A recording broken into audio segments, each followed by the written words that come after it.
صدای آب را میشنوید. این آمودریاست. رودی که از قلب کوههای پامیر تا دشتهای ترکمنستان 2540 کیلومتر سفر میکند. مثل رگی حیاتی که از آسمان تا زمین کشیده شده. بومیان میگویند آمو روح دارد. میگویند شبها آواز میخواند. راست میگویند. این رود زنده است. نفس میکشد. حرکت میکند. هر سال 50 سانتی متر جابجا میشود. انگار دارد راه میرود. آهسته اما پیوسته.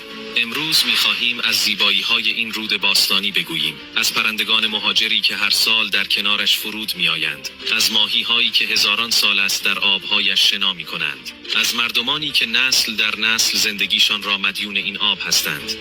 بیایید سفری کنیم در طول این رود افسانه‌ای، از سرچشمه‌های برفیش در بام دنیا تا دلتای پهناورش که زمانی به دریای آرال می‌ریخت. داستان آمودریا داستان زندگی است.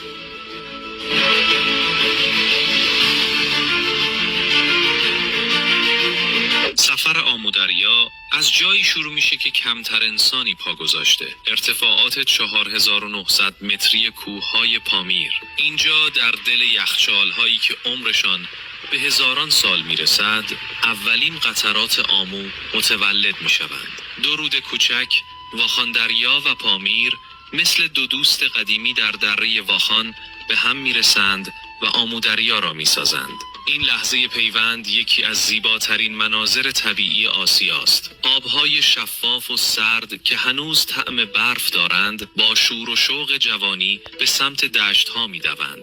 در این ارتفاعات قرقیزهای کوهستان زندگی می‌کنند، عشایری که هزاران سال است با این آبها زندگی کردند. آنها می‌گویند آمو در بهار جوان می‌شود. وقتی برف‌ها آب می‌شوند، رود مثل اسبی سرکش می‌دود و صدایش تا کیلومترها شنیده می‌شود. حیات وحش اینجا شگفت‌انگیز است. قوچ مارکوپولو با شاخ‌های مارپیچی عظیمش که گاهی تا 2 متر می‌رسد، در کنار آب‌های جوان آمو می‌چرد. عقاب طلایی از بلندی‌ها ماهی‌های کوچک رود را شکار می‌کند.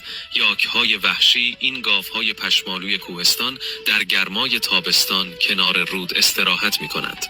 اما زیباترین ساکن این منطقه پلنگ برفی است.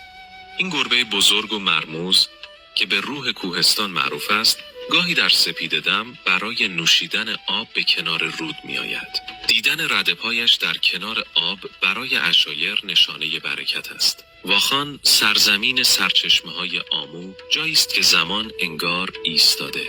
کوه‌هایی که ابرها را لمس می‌کنند، دره‌هایی که باد در آنها نغمه می‌سازد و رودی که تازه سفر طولانیش را آغاز کرده. هر قطره آب اینجا داستانی دارد که در طول 2500 کیلومتر سفر تعریف خواهد کرد.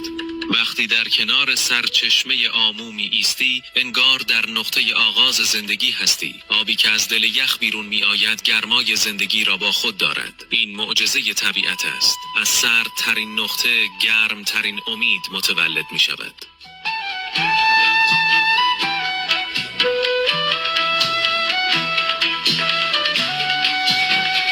وقتی آمودریا از کوهستان به دشت می رسد، انگار نفس راحتی می کشد و آرام می شود. در این قسمت از سفرش، رود از میان دره‌های حاصلخیز می گذرد و زندگی را با خود می آورد. در کنار رود، روستاهای زیبایی شکل گرفته که هر کدام مثل نگینی در طبیعت می درخشند. خانه‌های گلی با دیوارهای رنگی، باغ‌های انگور و انار و زمین‌های گندم که مثل دریای طلایی در باد موج می‌زنند. مردم این روستاها رابطه عمیقی با رود دارند. صبح‌ها زنان برای آوردن آب به کنار رود می‌آیند. کودکان در آب‌های کم عمق ساحلی بازی می‌کنند. مردان ماهی می‌گیرند و داستان می‌گویند. آمو فقط منبع آب نیست، محور زندگی اجتماعی است. یکی از زیباترین سنت‌های این منطقه جشن آب باشان است. در اولین روز بهار مردم به کنار رود می‌آیند و آب را به هم می‌پاشند. می‌گویند این کار برکت می‌آورد و رود را خوشحال می‌کند تا سال پرآبتری داشته باشند. ماهی‌های آمو هم داستان خودشان را دارند. ماهی سفید آمو که فقط در این رود یافت می‌شود، طعمی لذیذ دارد و